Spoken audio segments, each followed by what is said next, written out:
What's going on, everybody? This is Stompy. I'm here with Ethan Turner and John McGlynn, and we are doing our first ever SuperFlex Super Show live mailbag as part of our revamped schedule for the SuperFlex Super Show. We're going 5 days a week. You've probably heard the first two of the week already with John and Brian in with the waiver wire show. I don't remember who was on yesterday. Regardless, Brian, I think. Wasn't Brian on yesterday? Was it Brian and John again? Probably. Yeah. John likes to hear himself talk. John Hogue, that is, not McGlynn. I like McGlynn. John Hogue can. Yeah, we gotta really find a way to distinguish you two, because we say John and then I get confused. Well, I'm just gonna call John McGlynn Smart John and John Hogue Dumb John. I mean, I think that makes sense. Yeah. Works for me. Anyway, so I'm excited to get this started. We'll be here for about 45 minutes to an hour. So with that, I wanted to get your guys' reactions for week one. Kind of a wild week. What did you guys think? It was wild. Lamar Jackson surprised everyone. It was, even though you expected good things from Lamar Jackson or big things, I don't think anybody expected that. It was, I'm a Dolphins fan. It was kind of rough. I knew going into the season that they took apart every part of the possible team that could be sold, minus Minka Fitzpatrick and the cornerback. But nobody could have expected that. The outcome of that game, 5 touchdowns, 300 some yards. That was ridiculous. So I'm happy for him. I always root for the underdog. I don't want to see anybody fail in this league. And when there's a young player that everybody kind of doubts coming in and calls him a runner and just a running back, and even him on stage said, I'm just a runner, not too bad for a running back. I like to see him taking shots back every once in a while and say, I could do this. So it was fun to watch that. Same thing with the running backs. Austin Eckler surprised some people. Derrick Henry had a couple long runs. The receivers, it was Sammy Watkins, Deshaun Jackson, John Ross, Marcus Brown. A lot of young receivers, a lot of long plays. I mean, I guess Deshaun Jackson's not considered young, but a lot of long plays, a lot of he's young at heart, man. Yeah, he's fast like he's young. He's still fast. That's all you need. Yeah. It's amazing watching the plays from his past and the plays that he's got going on now. He looks the same as he did when he was 23. It's I don't know. You can't teach speed, and he's not losing it. I don't know how he does it. What about you, Ethan? Yeah, I thought it was just a wacky first week. I thought it definitely confirmed some of the things that I thought going into the season, a little bit, especially with needing running backs that are studs at the start of your drafts and basically piecemealing together quarterbacks. I mean, you're talking Andy Dalton led the league in passing yards this week. So I just think that it was one of those things where, if you just look at the top 5, you've got Dalton, Prescott, Stafford, Keenum, and then Mahomes. So if you waited on quarterback, this was like a perfect week to do it. Rushing leaders, 2 of the top 3 were McCaffrey and Barkley. So, this was pretty much textbook of what I thought going into the year, which was that you needed to load up on stud running backs and then fill out your quarterbacks and receivers later in the drafts. John Ross was basically free. I picked up who may be a flash in the pan, maybe not, but I know that Marquise Brown was sitting on a lot of my benches this week, but the fact that I have him makes me feel a lot better going into the rest of the year. So, Sammy Watkins, another guy that you could have gotten the 8th, 9th round of startup drafts and in redraft this year, that, now he's looking at possibly a top 12 wide receiver for the first half of the season, most likely, with Tyreek Hill being hurt. So I think that this first week is reinforcing some of the things that I thought going into my drafts this year, which is always a good feeling, because that just means that I was on the right track. So it was good. Lamar Jackson he is a freak. So I was on the Lamar Jackson train too. So I'm happy that he can throw the football too, which he could do. I don't think that was ever the question. Was, could he do it consistently? So I think we'll have to see. I hope he does, because he's fun to watch. He's one of my favorite quarterbacks to watch play football. So definitely excited about how the first week went for him. Yeah, I mean, there was a lot of unsustainable performances this week. I mean, you brought up Marquise Brown, 12 snaps, caught 4 or 5 targets for 147 yards and 2 touchdowns. Obviously very unsustainable. I mean, he's an electric I'm gonna upset dumb John here, but he's an electric playmaker. I mean, that's what he was in college. That's what he is in the pros. But you can't expect that week in, week out. And I even I, as a Lamar Jackson truther, cannot expect Lamar Jackson to throw for 20. I mean, complete 17 of 20 for 324 yards and 5 touchdowns. That's just not going to happen. Plus, he only ran the ball for three times for 6 yards. That's just not how he plays. So yeah, I mean, this was one of those weeks where everybody's going to overreact. I see Peter Howard's in the chat right now, and he's probably wanting to take a victory lap on Kerryon Johnson. But there's a lot of players that you can't overreact on week one because a lot of that stuff, it was super or did I say Peter Howard? Sorry. Or Peter Howdy. But yeah, you just temper expectations when it comes to some of these big guys. Or these performances. And so before we dive into our mailbag, I want to intro you to Commission Impossible. Legendary league commissioners Ryan McDowell and Scott Fish explore the ins and outs of running fantasy leagues. They share their vast experiences, discuss innovative league ideas and formats, and help elevate the game to a whole new level. You can find Commission Impossible on the DLF family of podcasts. So let's get into our mailbag for tonight. The first question on here is about ADOT versus yards after catch. John O'Hogan and I have been having a discussion about this for the last week because we've been going after Marcus Mariota for a while here. Marcus Mariota had a good game. He had even a great game, I will say. To be expected. Not to be. But the argument is that he only threw for 248 yards, and he only threw for 75 yards through the air. And then John Hogue decided that he wanted to come after Lamar Jackson because he had some deep throws. And he wants me to explain that ADOT is a pass catcher stat, and using it as a QB stat to say that one QB is better than the other is foolish. I disagree.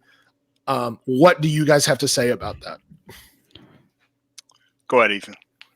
I mean, I why can't it just be both? Why can't it just be? I mean, I think it tells us a lot about where wide receivers are used in the systems that they're used in. I mean, if you're a speed guy, your average depth to target should be further down the field. Otherwise, you're obviously not being used as a speed guy. I think for quarterbacks, I think it's useful in that it tells us a lot about what we can expect their ceilings to be.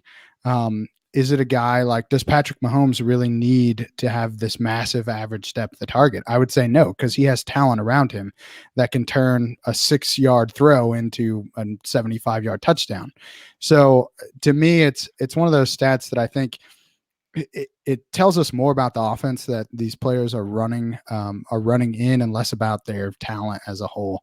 I don't really use it too much when I'm evaluating players, just because I think it's so scheme dependent that it really just depends on who is calling the plays for them and what the offense is supposed to be running through. So to me, it's a cool stat, but it's not one that I use a whole lot with my personal evaluations. No, I get it. It's, it all depends on the talent around you. That's exactly what, the definition of that is if you, the average pass. So if you got a guy who's catching 5 passes for 100 yards, 20 yards per catch, now the average at the target, the same thing. It's if somebody's going to throw dink and dunk passes all day long and just they're throwing 3-yard passes, then they get Tariq Cohen who runs this 65 yards after that. On every individual dink and dunk player, Deshaun Jackson, who goes out for every catch he makes is going to be a 65-yard bomb. Same with like Tyreek Hill. I'm not sure how big that makes the quarterback. How that makes the quarterback any better, just because you got the players around you that you're able to roll the dice with every week. Some guys don't have that luxury. Some teams don't have the luxury of those awesome playmakers. So I don't know if it's all you can't. It's not one player doesn't make a team. You need all these guys together to complete the play. So fair enough. Fair enough.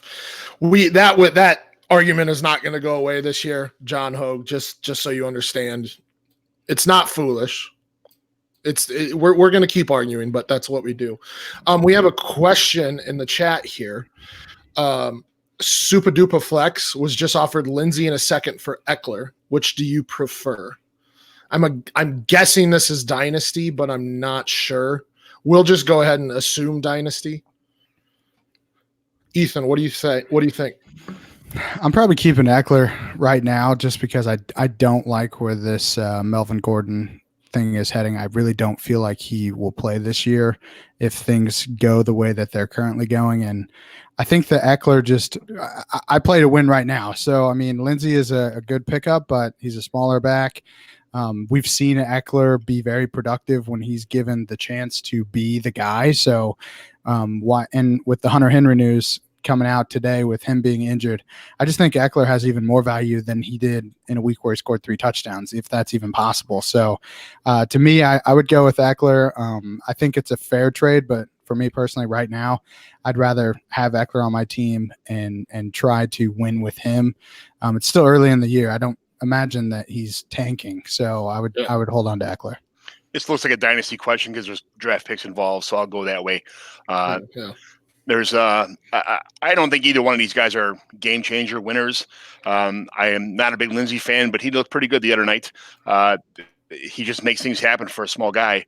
But I think both of these guys are going to be gone next year. I think they're both going to have replacements in the draft next year or traded. I think a second round pick is the difference in this trade for me. In a redraft, obviously I'd go Eckler this year over Lindsey, but in Dynasty, I think I'd take the Lindsey in the second pick for just because I know I'm getting something pretty decent in the draft next year. Hopefully it's a high second. Yeah, this is tough because Lindsey is the pass catching back in Denver, but Denver looked atrocious on Monday night. I'm not one, like I said, to react or overreact to 1 week, and especially week 1. But God, that offense looked terrible, and Eckler looked phenomenal, and he's going to be the main back in San Diego, in Los Angeles, and that's a valuable spot right now, especially because Hunter Henry's probably gone for 4 to 6 weeks, and Ethan, we can talk about that here in a second. Mike Williams looks like he's going to be out for next week at the very least with a knee injury. So it seems like Eckler is going to be relied upon at least for the next few weeks to be kind of that dump down safety valve for Phillip Rivers. So as a Broncos fan, this hurts me, but I'm probably leaning Eckler right now too. So I think it really depends. If you're in a win now, I definitely think Eckler. Yes. But if you're rebuilding, I think I'm going Lindsey in the second. Agreed. We have another question here in the chat. PK Ripper asks, who do I flex this week? PPR, Godwin or Smokey Brown or Manny Sanders? So John Smokey Brown, Mandy Sanders, or Chris Godwin. I mean, that's kind of a layup question. I think Godwin's the go-to here. Smokey Brown he's going to have some huge boomer bust weeks. And Emmanuel Sanders, I liked him, but Flacco looked horrible the other night. I don't know what's going to happen with that. Sanders can make things happen. And with Sanders' injury, I don't know hopefully he can keep sustaining and staying on the field and making things happen. But I think that's a wild card. I think anything you can get out of Manny Sanders in the first couple weeks is a bonus, but I'm not sure how long he's going to last with an older guy with a foot injury like that. I think this is a layup with Godwin. Yeah, I agree. I'm going with Godwin here. I like Marquise Brown, but I still feel like he's more of a best ball wide receiver than a guy that you can trust in your flex every week, unless you're really looking for to me, he's just not playing enough snaps. Now that could change this week, but he's coming off a foot injury as well. You got 2 guys that are both coming back from major foot/calf injuries. I think that while both those guys could put up big weeks, I think Godwin is the safest option. And I think that you got to go with the guy that's going to pretty much lock you in 10 points plus in a PPR. So for me, it's Godwin pretty handedly. I'm going to go a different direction here. I think it's actually John Brown. I'm writing my start sits right now, and John Brown is a start for me among wide receivers. And it's because of what he did in week 1 and what he does with those big arm quarterbacks. We saw him with Joe Flacco. He was the wide receiver 18 in those first 8 weeks before Lamar Jackson came in. And then he just set a quote unquote record for the Buffalo Bills, being the first ever Bill in his first game as a Bill to get 100 yards receiving. And he just posted the highest yards receiving in week 1 since Eric Moulds in 1999. He looks like maybe not a go-to wide receiver because Cole Beasley, I believe, had 9 targets. But when you have Josh Allen and that big arm, he's going to go deep. And he plays the New York Giants this week, which they just gave up 405 yards through the air, including to, I think it was 156 to Michael Gallup on a 11.7 ADOT. And John Brown had 11.9 ADOT in week 1. I just think that the New York Giants secondary is bad. And I think Smokey Brown is in for another big week this week. Okay, I'll be honest. I had no idea that we were talking about John Brown. I've never heard him called Smokey Brown, but yes. I'm sorry. This is my fault. Do you even football? I know it's my fault. I got him mixed up with Marquise Brown. I don't know why. I was like, man, I didn't know that people called. I thought that was Hollywood, but whatever. It doesn't change my vote for Godwin, but now I know that Smokey Brown is John Brown, so I feel like an idiot for not knowing that. We got another question in the chat. Is Rashad Penny droppable? We heard Brian Haar, I believe, on the first episode of this week on waivers talking about Rashad Penny being droppable. I don't know if I agree, but he made some compelling arguments. So is Rashad Penny droppable at this point? I say no, just because you probably paid enough to make him. You have to hold on to him for at least a little while. I think he's one of those guys that's an injury away. I've been a Chris Carson guy for the last 2 years. Everything they said before last year was that they loved Chris Carson, and then they showed it in the season. And then this year, the exact same thing. The argument was, oh, well, they spent a first on Rashad Penny, so at some point they're going to have to give him the rock. And then Pete Carroll was like, actually, I love Chris Carson still. It just never made sense to me why anyone was taking Rashad Penny where he was. So I don't have any of him, but I think based on where I was seeing him go in drafts, you're probably going to have to hold on to him for at least a couple more weeks. At this point, you're hoping for a Chris Carson injury because he just looks good pretty much everywhere. He didn't have a great running week last week, but we have seen him put up good rushing stats before. And I think Carson had 6 targets. So the fact that Penny's not even getting any work in the pass game is really not a good sign. You know, a couple more weeks with the splits like this, I could definitely make a good argument that Penny is droppable. Well, this all depends on roster size for me. If I'm looking at an 8-player starting lineup with maybe only 6 bench players, yeah, he's droppable. If I'm in a 25-man roster, I'd keep him around because he's a nice handcuff. If something goes wrong with Carson, he's got a huge injury history. Something goes wrong with Carson, you got a number 1 running back. I mean, probably RB2 for the rest of the season. Carson's been known to have these injuries, so if 25-man rosters, no. Small rosters, yes. My issue for dropping Penny is he's one of those handcuffs that very easily, if Chris Carson goes down for some reason, can jump into RB1 territory because of the volume that's in Seattle. He doesn't look great right now, but the amount of volume that he would get if Chris Carson went down is just phenomenal. And that's why I don't think he's droppable. I don't think he's as good as Chris Carson. And I'm really happy to see Chris Carson get those 6 targets because a lot of people were doubting whether Schottenheimer you could believe Schottenheimer was going to give him 50 targets, and he looks like he's well on his way. But at this point, I don't think you can drop Penny unless there's another running back on that team which Procise is always injured. He's more of a wide receiver anyway. J.D. McKissick's gone. Mike Davis is gone. Who else is there? So that's my issue is I get it. He's not what we thought he was. Sorry, Peter.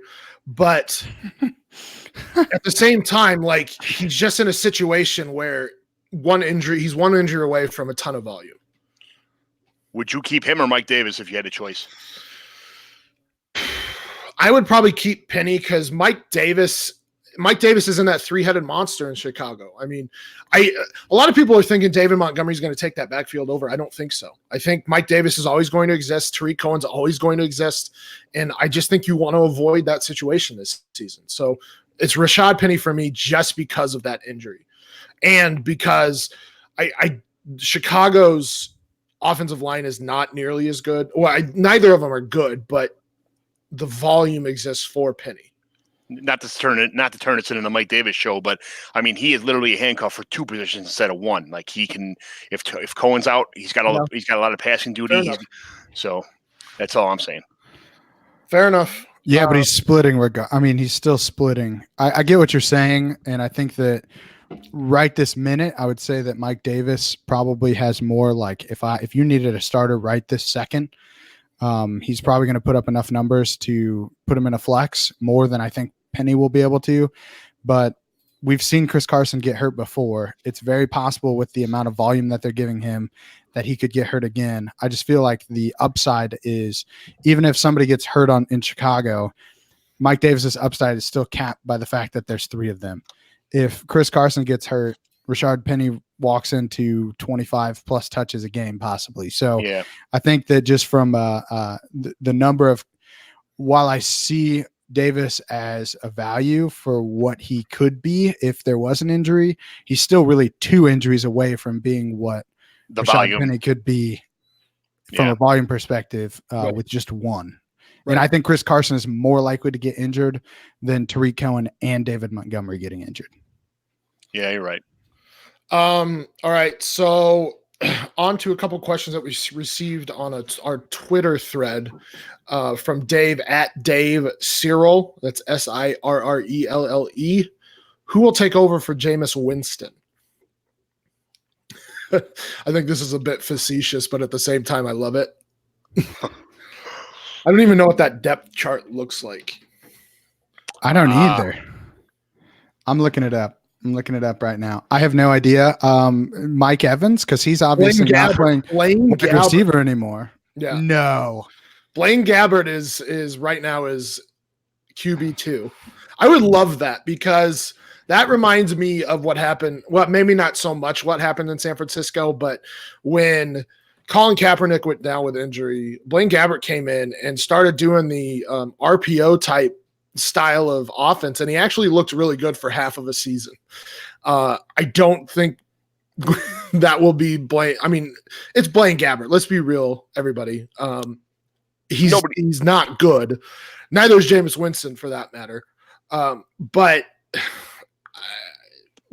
I don't know if actually Arians was in Arizona when Blaine Gabbert was there, correct? I can't verify that.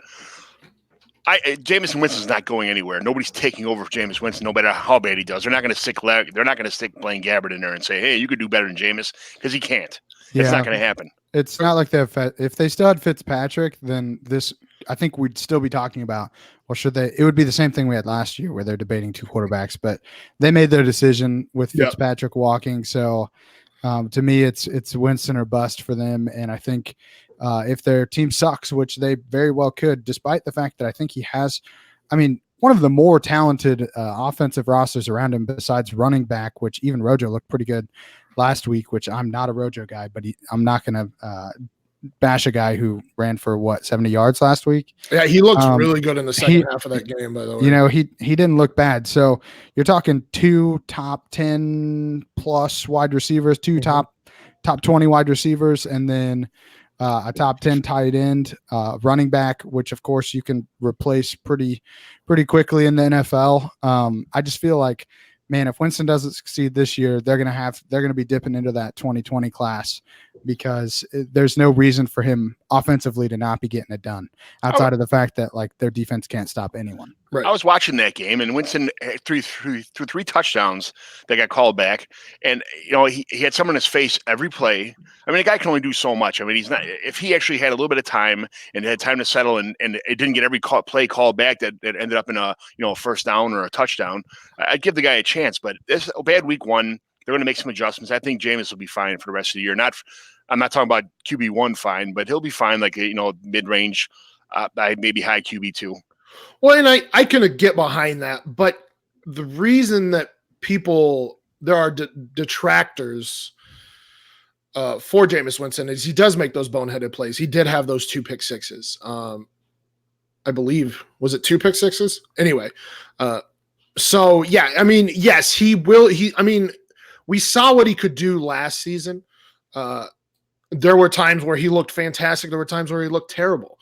And he was benched again for Fitzpatrick. But, you got to recognize when you picked him this season, that's the type of quarterback he is. He's a guy that will explode some games, and he's a guy who will deplode. Is that right? Implode. Deplode. What am I talking about? Implode. Gonna deplode. Yeah, some games. So, yeah, I get it, and I agree. I think it's very much an overreaction. He's not going to get replaced. There's nobody on that team that is going to replace him. If anything, if they do horribly this season, they will draft a quarterback next season, and we're looking at guys like Herbert. Jake Fromm, who's not fantastic, obviously Tua, and then there's the other kid from Utah State. Is that right? Is Ellinger Justin next year? The Texas quarterback? Is it Justin Davis? Not Justin Davis. Utah State quarterback. Peter Howard. No, Jordan Love. Jordan Love. Sorry. Peter Howard just said he had 4 touchdowns called back. Yeah, that was an ugly game on both sides of the ball. Like Jimmy Garoppolo, and that's something we can talk about too here, is Jimmy Garoppolo looked terrible. And I think people are starting to see who Jimmy Garoppolo is. He had a good 5-week stretch in 2017 where he threw for 1,500 yards and over 1,500 yards in 3 games. But his touchdown interception ratio, I believe right now, is 12-8. Mm-hmm. Well, no, he had 1 interception. Or he had 1 touchdown, right, this last week. So it's 13-8 right now with the 49ers. And he just looked lost out there. It's a weird, confusing situation in San Francisco right now because you have Jimmy G, who looked terrible and has looked terrible this preseason. You have Dante Pettis playing 2 snaps, and his coach, I swear to God, he's got to be trolling him because it was, oh yeah, no, he looked really good on those 2 snaps that he took. And I was like, what?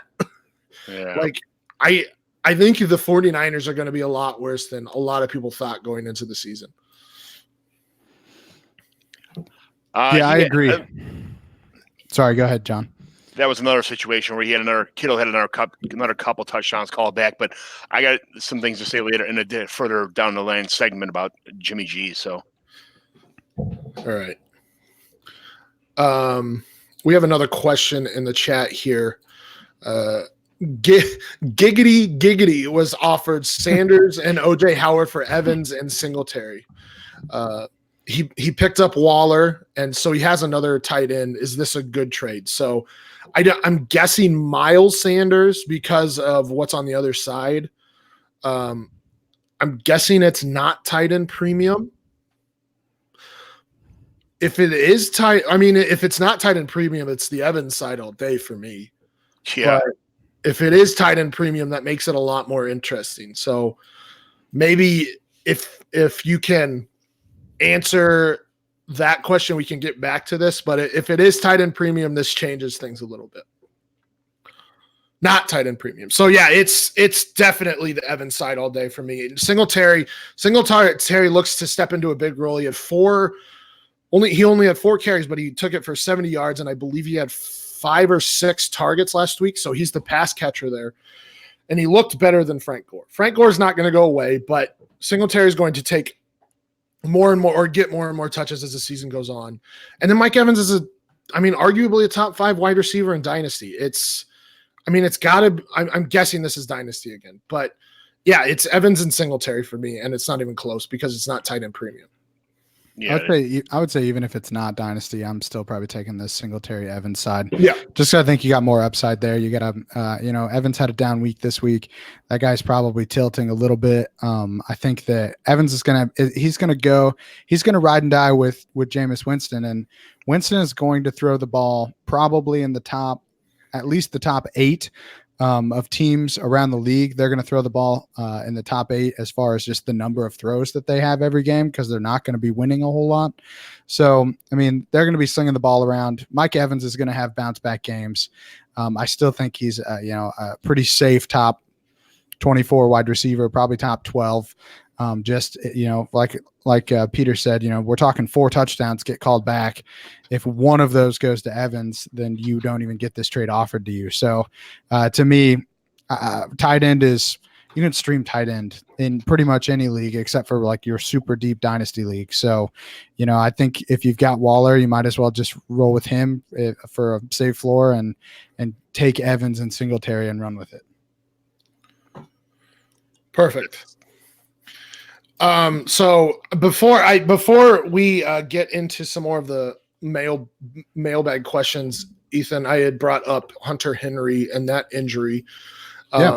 You want to discuss what this means for Hunter Henry's outlook this season? Yeah, absolutely. So he's got a tibial plateau fracture, which we didn't really hear much about it until literally today. I think it was Rappaport that came out.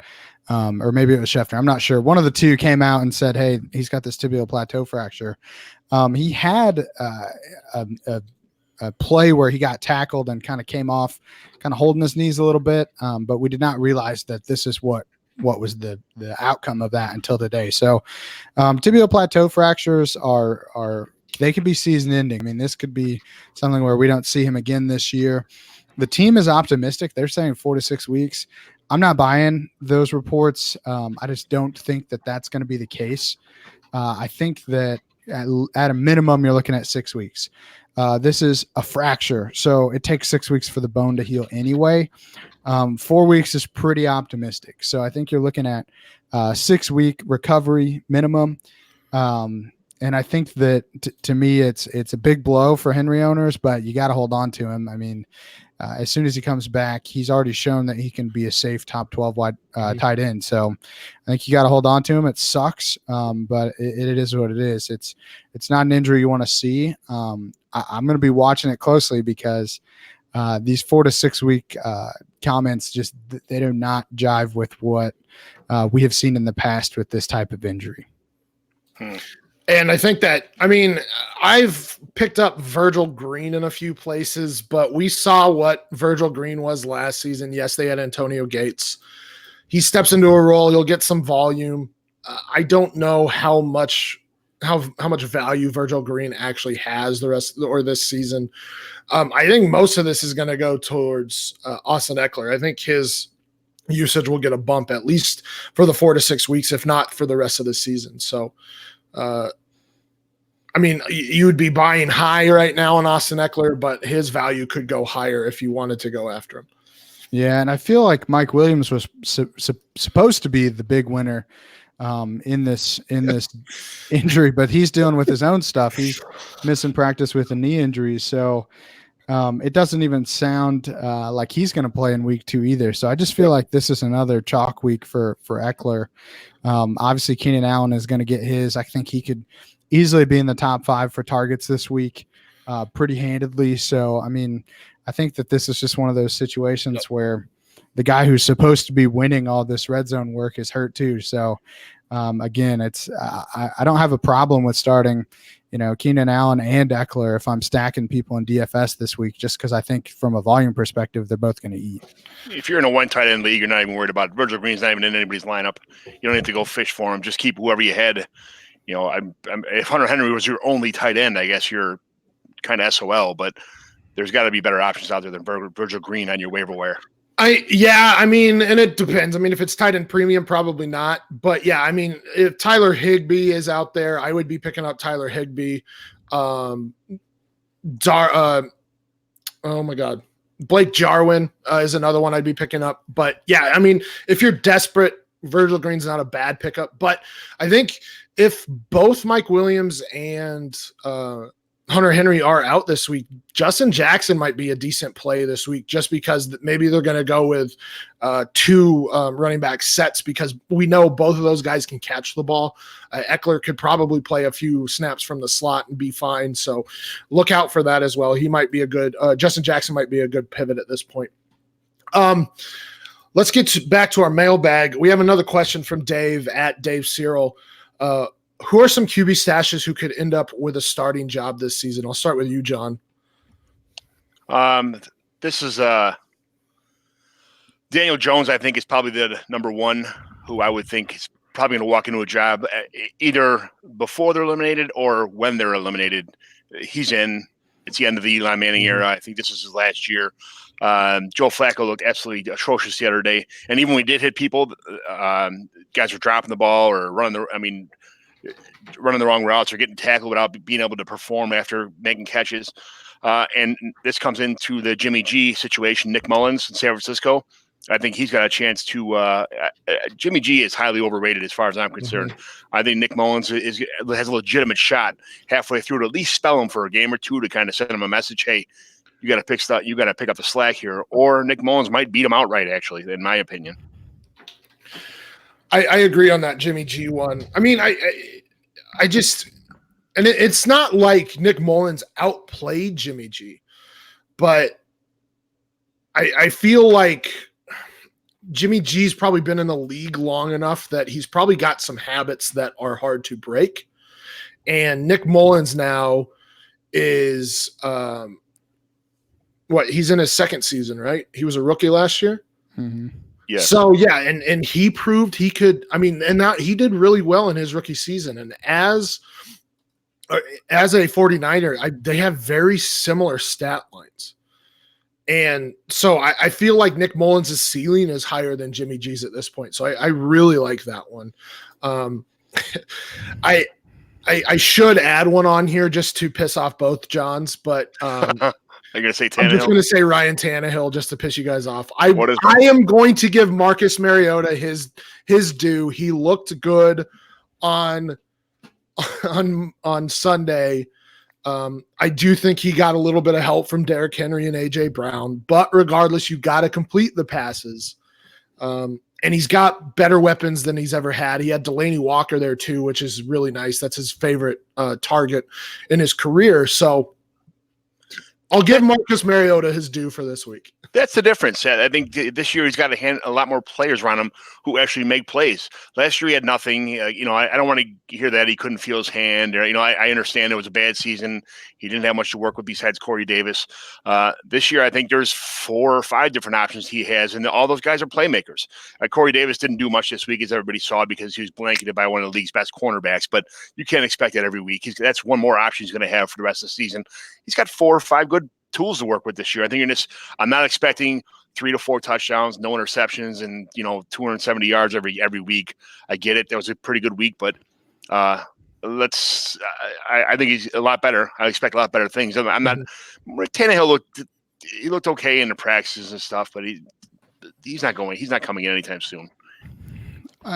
Yeah, I agree. I think that they brought in Tannehill because it was a team that was a playoff caliber team last year, and then Mariota got hurt and they were nothing. So I think they saw what the Eagles did in 2 years ago with Foles and said, man, we really need that guy if we're going to be competing for a championship. Not saying that they are, but if they're a playoff caliber team, they felt like they needed a backup quarterback, and he was the cheapest option at the time.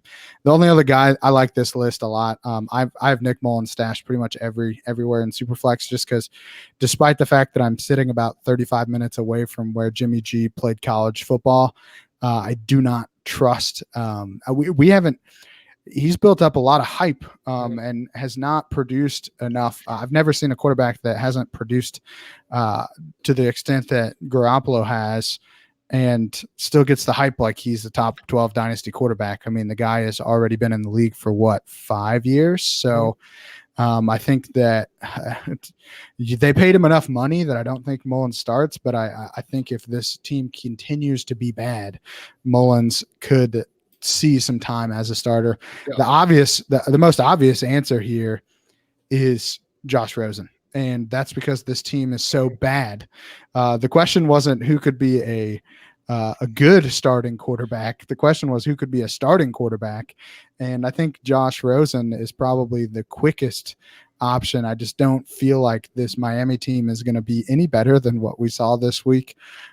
So they might as well just trot him out there and see what they have, because if they don't, they're going to be going into next year going, well, we have Josh Rosen. We paid, not an expensive price, but we're probably looking at a top 5 pick in the draft, in a draft that has viable quarterback options. So I think Josh Rosen is the obvious start. And the one thing I will say about Denver is don't forget that Drew Lock actually ended up on the IR. So he is not going to be able to come back until like week 8. So, or actually week 9. So I don't even stuck with Flacco, John. You're going to have to deal with it.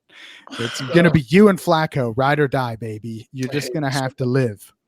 I don't really blame Flacco for that. He had his issues in the red zone, but that offense it was doomed from the start when the first play was a reverse for Noah Fant and it lost like 4 yards. And I was like, oh, this is like the Super Bowl when they had on the first snap, it was a safety. This is good. So yeah, I mean, I don't think Locke plays this year. I don't think Fangio thinks he's ready, and he's been injured. So I think he's going to get a year of quote unquote seasoning under his belt before he goes out there. Daniel Jones, I think that's a very obvious one. One that I think is going under the radar is Chad Kelly. We'll see what Brissett. We'll see what Brissett does. Brissett did not look terrible. He completed 21 of 27 passes for 190 yards and 2 touchdowns. Wasn't bad. Helped keep them in the game. I think Marlon Mack kept them in the game. But Chad Kelly, and you're going to hear, if you listen to me, I'm a Matt Waldman disciple, but he was Matt Waldman's second best QB coming out, and I believe that was 2016.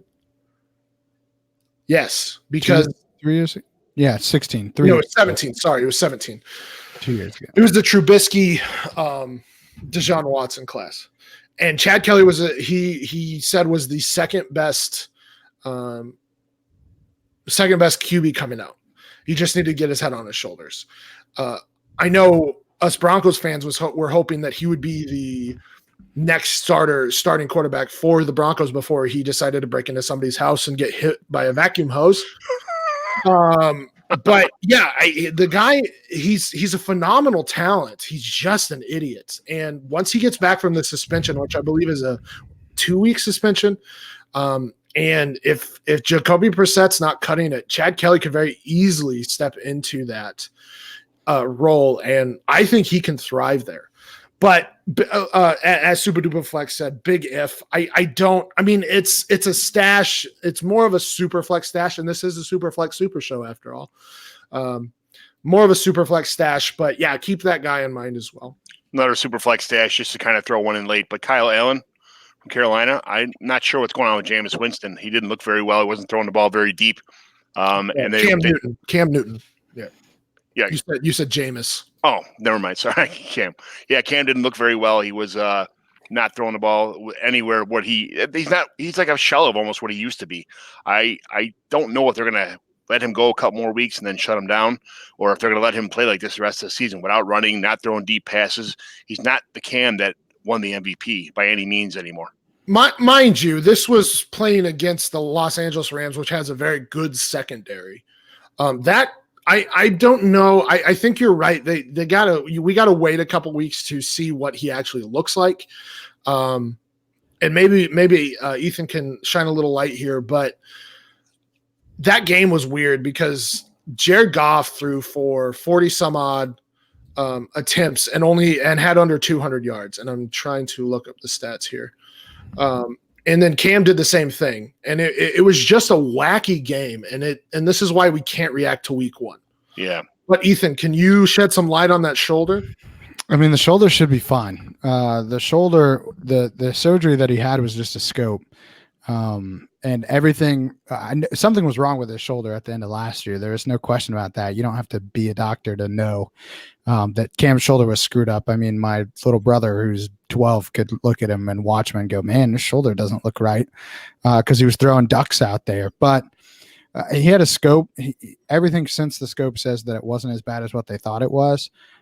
He did not get much of a preseason because he had this foot injury as well. Is the foot injury causing him not to throw the ball deep? I don't know. He actually joked about not opening up and throwing the ball deep after that game because Christian McCaffrey was just lighting him up, so they didn't have any need to. But obviously, I think the defense let him down more than Cam did.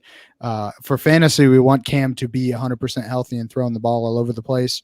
But I just don't know if that's what they want this offense to be. I really feel like with the weapons that they've surrounded him with, it's a lot of crossing routes, a lot of short guys, yards out of the catch, after the catch. And I just don't know if that's going to be I don't know if that's going to be effective to start this season. The other thing is I don't think we got a full Cam rushing game. I think he's still dealing with a bit of a foot sprain that he got in this preseason. And if he's not giving you that rushing floor, Cam is not the throwing quarterback that a guy like Lamar Jackson is. He really relies on giving you that rushing production too. And now that Chris McCaffrey has shown that he can run between the tackles, around the tackles, over the tackles, through the tackles, Cam doesn't have to be that guy in the red zone. So, I think Cam's probably down for a lower year because he's trying to protect himself now. Now he's looking at longevity as opposed to just being Superman. So, I think there's a lot that goes into this Cam thing, but his shoulder should be fine. But of course, I don't know anything because I don't get a look at his shoulder. So as far as I know, his shoulder. Why aren't you Dr. Chow? Can you be Dr. Chow? I could call him. Can you actually call him? I could, but I doubt he would answer. It's actually he might, but I don't know if that would be a good idea. He probably wouldn't appreciate it if I called him while I was live on a podcast. That would be kind of rude. I try to keep those relationships good and tight. So one day will be that good. I hope all right. So. We have another listener question in the chat from our friend Oklahoma Dougie. AP or Breda this week? I go AP. I don't like it. I think Breida could. I just trust Adrian Peterson to get more volume at this point.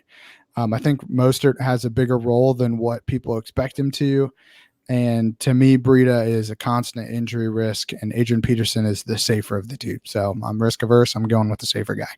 Yeah, but Breida being an injury risk, he still plays through them. Unlike Kevin Coleman, he's a freak. I don't understand it. But you could miss. You're talking about a guy that could only play 2 quarters of the game. So, I don't know. I'd still lean Adrian Peterson. I'm going Matt Breida this week against Cincinnati. They're a horrible defense. I think Breida is going to. Adrian Peterson has no involvement whatsoever in the passing game, 0. So I think him and Chris Thompson are going to be like almost like a 50-50 split in this game with a couple runnings, couple passes, and they're playing Dallas defense, which isn't that bad. So I'll go Breida.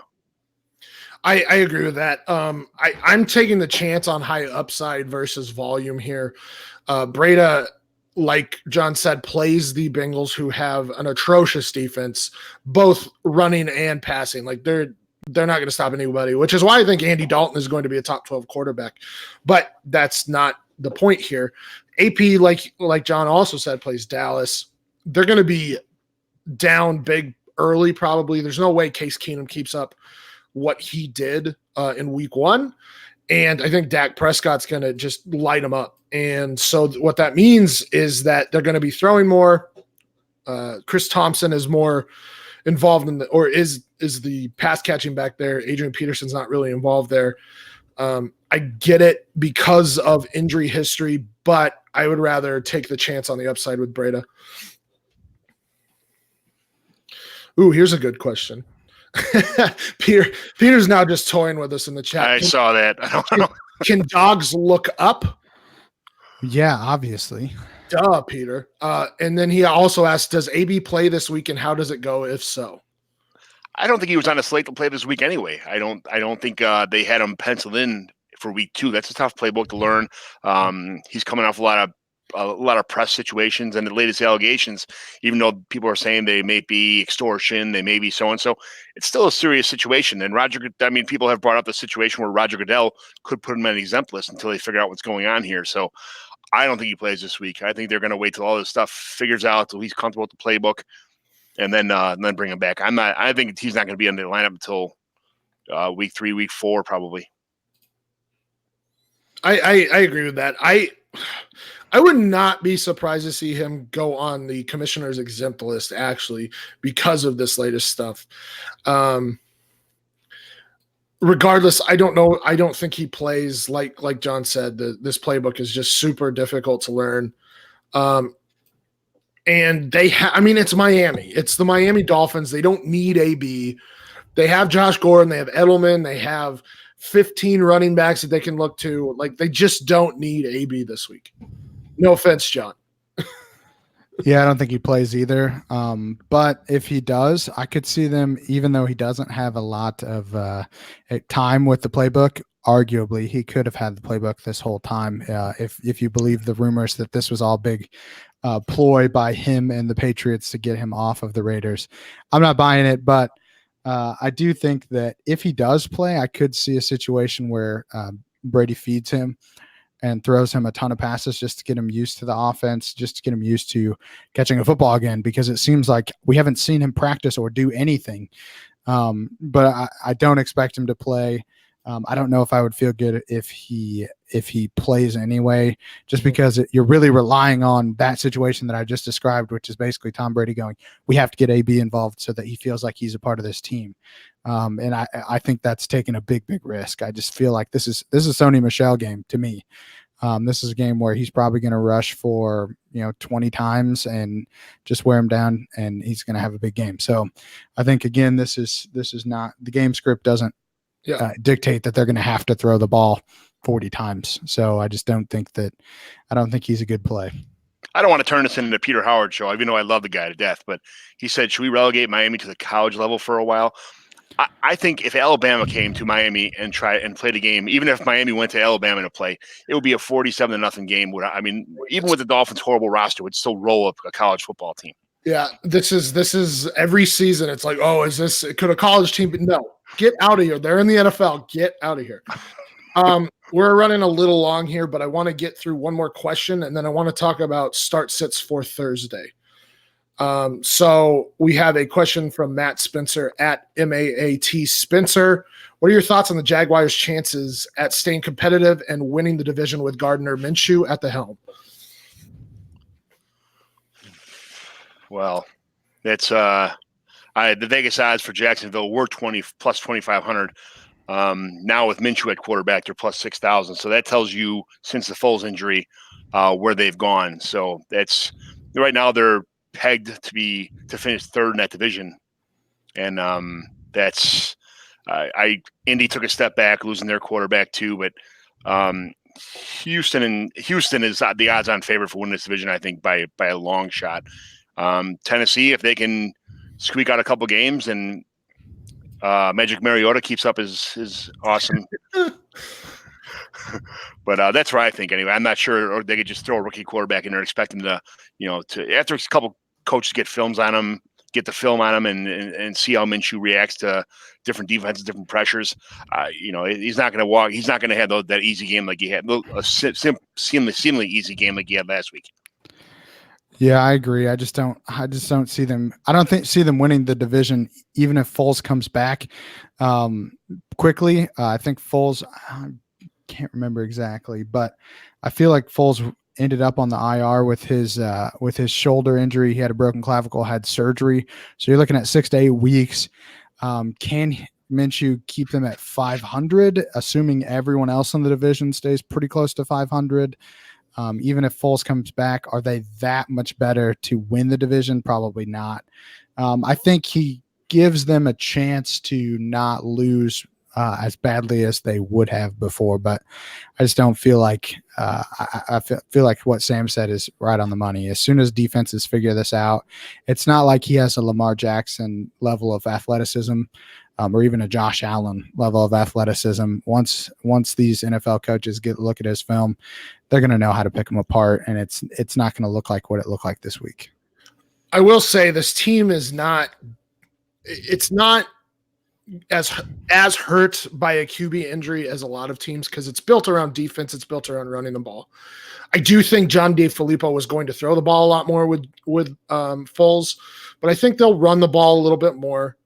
Yes, we can't really react to Minshew and his 88% completion percentage, 2 touchdowns, 275 yards, because it was Kansas City, and Kansas City's defense is not good. We will see what he looks like against a real defense when he faces Tennessee, for instance. But I don't think they're as hurt as Vegas says they are, as a lot of people were reacting. I don't think Minshew's as good as he was, obviously, on week 1. I think if Leonard Fournette stays healthy and that defense returns to 2017 levels, I think they have a chance to get in a wild card, but it's a long shot at this point because regardless, you generally do need good quarterback play, and he is a rookie and he is going to be exposed at points. So while I don't think it's that bad of a thing, I also think that it definitely hurts their chances to get in the playoffs. All right, so that was the final question from our listeners and our Twitter threads. So I wanted to talk about, because our start sits won't come out until Friday, I wanted to talk about Thursday games and some start sits that maybe you guys have this week. And it's the Buccaneers at the Panthers.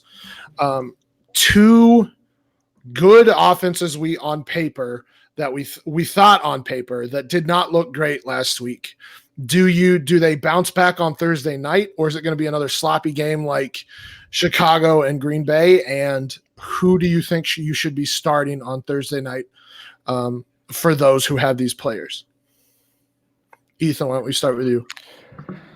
Yeah, I think, well, you got the guys that you have to start. So you're going to have to start most likely Cam. You probably drafted him to be your quarterback. I think he's going to have a bounce back game here against a pretty bad Buccaneers team. You have to start DJ Moore. I think that he showed last week that he's pretty clear cut, the wide receiver 1 for this team.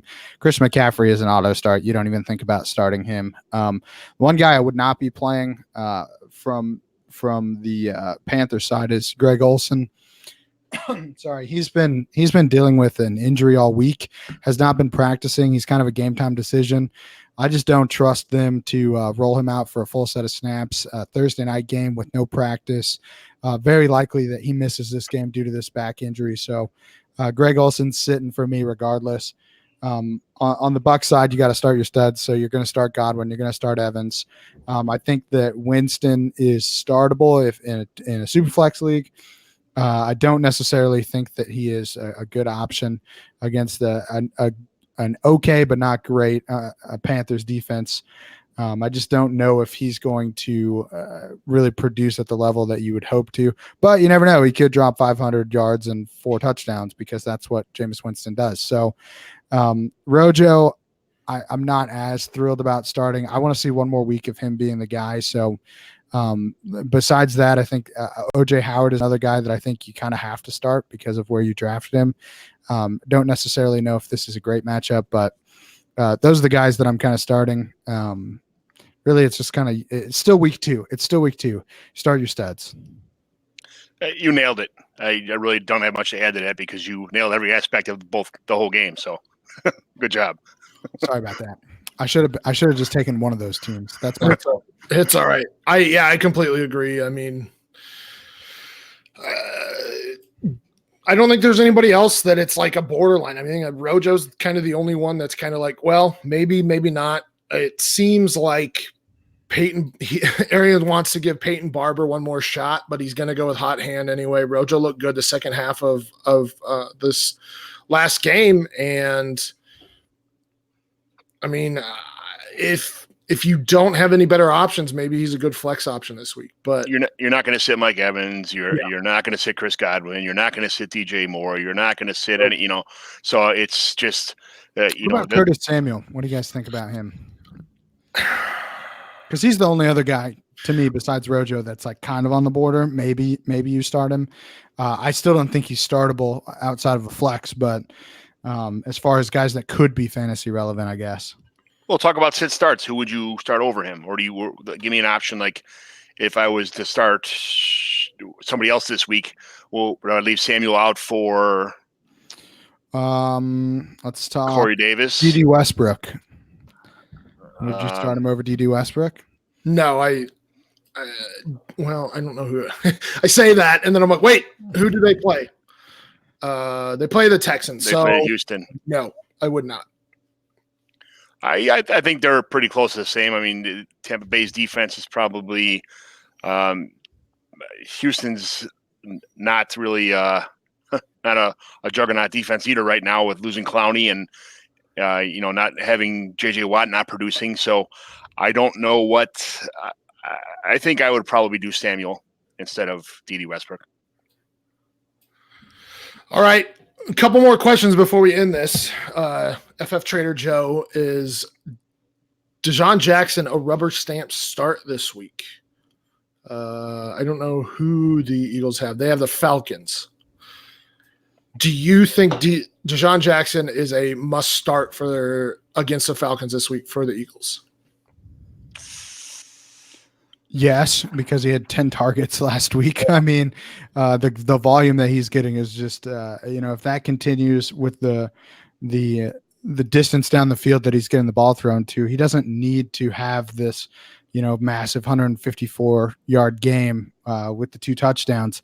He only needs one play. So I think that he's a pretty locked in starter for me, just because they showed that he's the guy that they're going to use the most. And if that's the guy that Wentz trusts, that's the guy that I want starting for my team.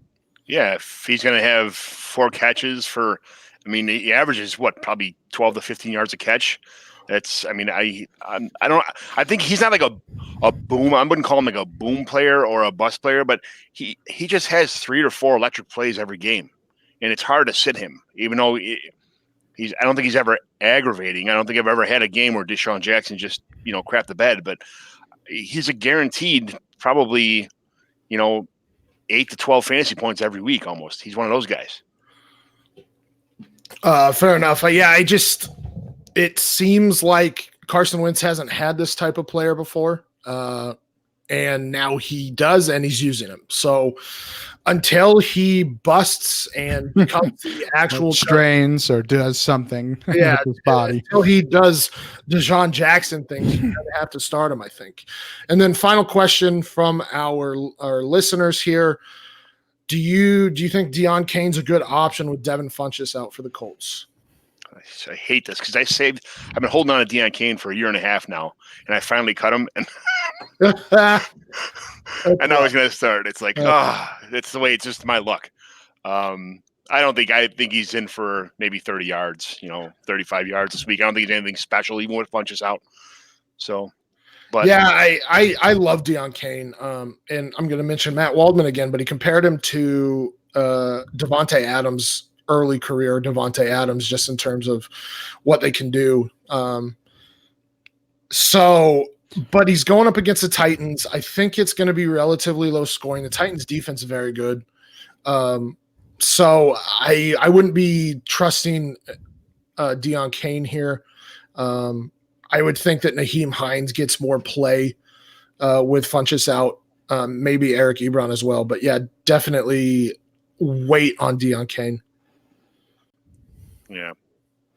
Yeah, I don't have anything else to add. I don't trust any pass catchers outside of T.Y. Hilton. There you go. With Jacoby Brissett starting. So I trust Jack Doyle. He just needs to get in there and be out. Yeah, I mean, I guess because Jacoby loves him, but I still think that Ebron is going to get some red zone work over Doyle. So to me, it's T.Y. Hilton or bust for that team. And then even though I like Deion Kane. I do too. And the the questions keep rolling in here. Super duper flex. Sorry, Dougie. That Deion Kane question was from Oklahoma Dougie. Super duper flex. Hawkinson. Would you trade Hawkinson for Harry? In a dynasty? Absolutely not. No. No. Absolutely not. No. Listen, top 5 tight ends are the biggest cheat code in fantasy football right now. So and it's hard to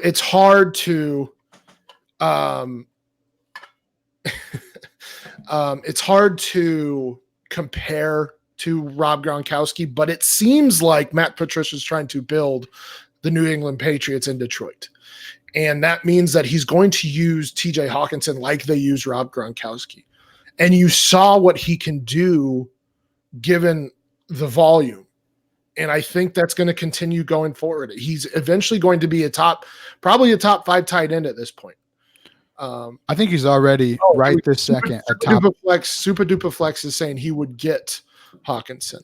Yeah, you take Hawkinson. So that's the gist of this. And I think I think that Hawkinson right this minute is a top 10 dynasty tight end. And by the end of this year, he's going to be a top 5 dynasty tight end because he's that much younger than the top options. So to me, it's a no-brainer. You take Hawkinson and you build your wide receivers through the drafts as you go. 2020 is a great wide receiver class that's going to get pushed down because it's also a pretty good quarterback and running back class. So you might be able to get a Jerry Jeudy at the end of the first round in a dynasty league. You take Hawkinson now and you ride him for the next 10 years. And you're just super thrilled with that because tight end is easily the hardest position, I think, in dynasty to fill week to week.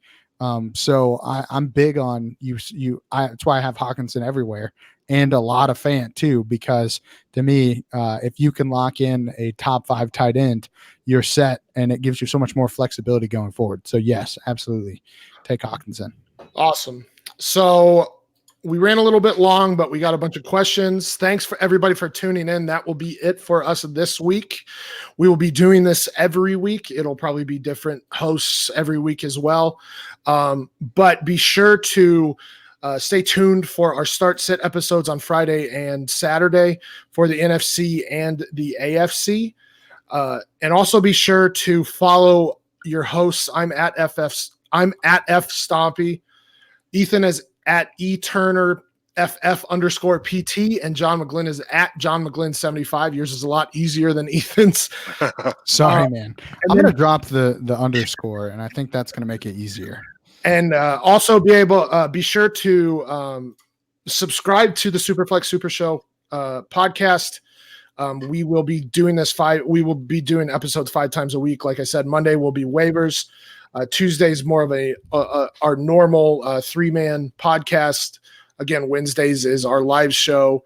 Thursdays is our start sits for NFC, or I guess it would be Friday. And Friday is our start sits for NFC, and Saturday is our start sits for AFC. So be sure to tune in for those. We'll be helping you all season long. So hopefully we will catch you next time. Bye, guys. Bye. See you guys.